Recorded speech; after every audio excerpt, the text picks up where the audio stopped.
What's going on, guys? Welcome back to another MPRX video routine. So we're going to still look at shoulders and neck today.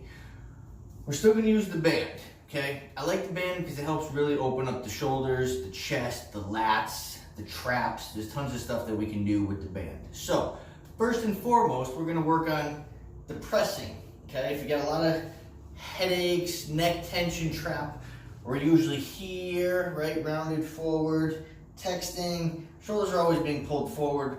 Shoulders are always being pulled up and elevated. So we want to depress and work on pulling away from our ears. So first, we've got the band. You're going to hook the band up. Anchor point, remember, anchor point is important. So the anchor point is going to be right at your bony prominence. Okay, it's called your AC joint. Right up here at this bone, you're going to step on the band, and we're just going to allow the band to pull down. Okay, so the band anchor point is here, pulling my shoulder to the floor, stretching all through here, and you're just going to move your head. If you want to add a little bit of a pull, you can do that to tilt, but this is all we're going to do to start just opening up your traps. Now, if you watched one of the other videos, we have the band at the door pulling us, right? Or pulling us low. So we can kind of do the same thing with this straight pull if you wanted. Instead of at the shoulder, which is where you're going to get the directional force from here and getting a stretch between here and here. If we want the whole arm line, we'll anchor at the wrist. And then what we can do is stand on the band and posture up. And now you're going to get this entire pull because the anchor point is here. So anchor point is imperative, guys. That's where you're going to get the tension pull from. So wherever the anchor point is, usually there and above is where you're going to get that pull or that stretch feeling in. Okay? So that's one. I like a thicker band for that, so you get some good tension. You need some good tension to pull.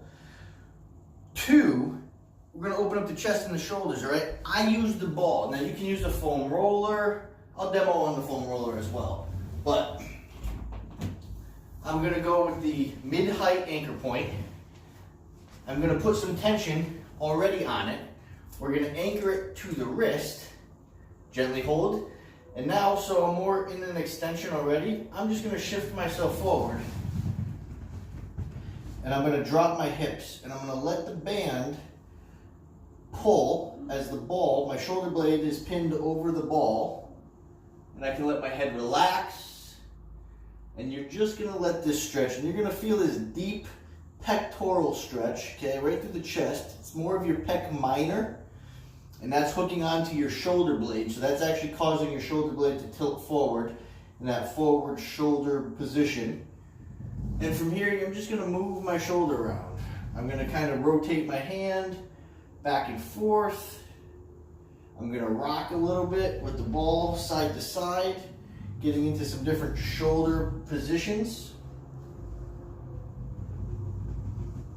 Shift my body slightly different so it's pulling more at an angle rather than straight overhead.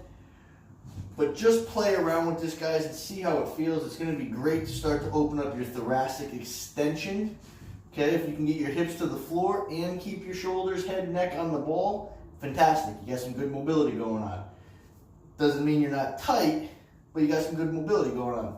So this is a good one, okay?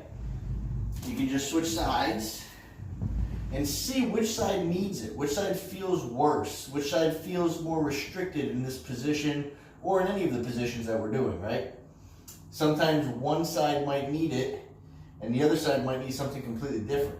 So again, as you get to know your body and you feel this stuff, you'll find what you want and need versus just doing the same things on each side. It might not be the best for you, okay? So there we go. Those are the two with the bands, all right? Come out of that guy. Oh. And now what I like to do is an active movement for shoulders, right? And we've got two different variations. So active movement for the shoulders, all right? You've warmed up your traps, you've kind of unglued your pecs. I'm not gonna normally have my feet up the wall. I'm doing it just for this space right here so you can see my arms, okay? But what I'm gonna do is lie flat.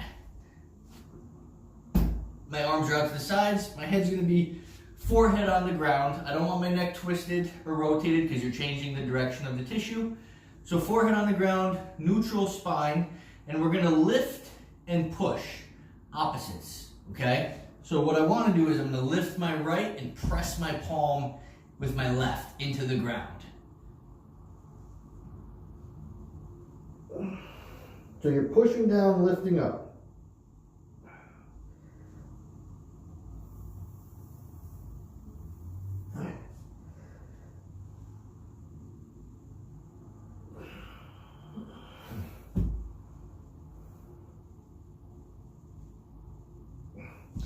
So it's harder than it looks because you want to make sure you have some good pressure pushing down. Shoulder blades firing muscles in one direction, you're lifting up. Shoulder blades firing muscles in another direction. You've got a push and a pull, okay? So it's a counterbalance, kind of working synergistically from side to side. Same thing, but we're gonna go overhead. So,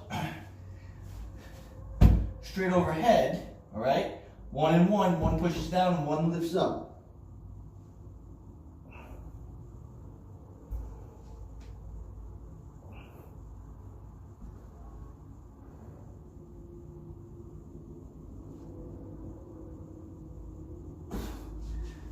All right, so those are two active movements for the shoulders. If they feel good, you can do these again, guys, before your workout, after your workout. If you're just feeling tight, you feel like you need to move, just moving, especially if you're gonna do some shoulders or chest day, even back day, get some mobility going on, fire those muscles, get the range of motion that we should have as you're doing it, so that when you walk into your workout, you actually have that range of motion. But it's also strengthening some of the weaker points that you might not realize are weak, that need that work. So try those three. I'll see you in your next video.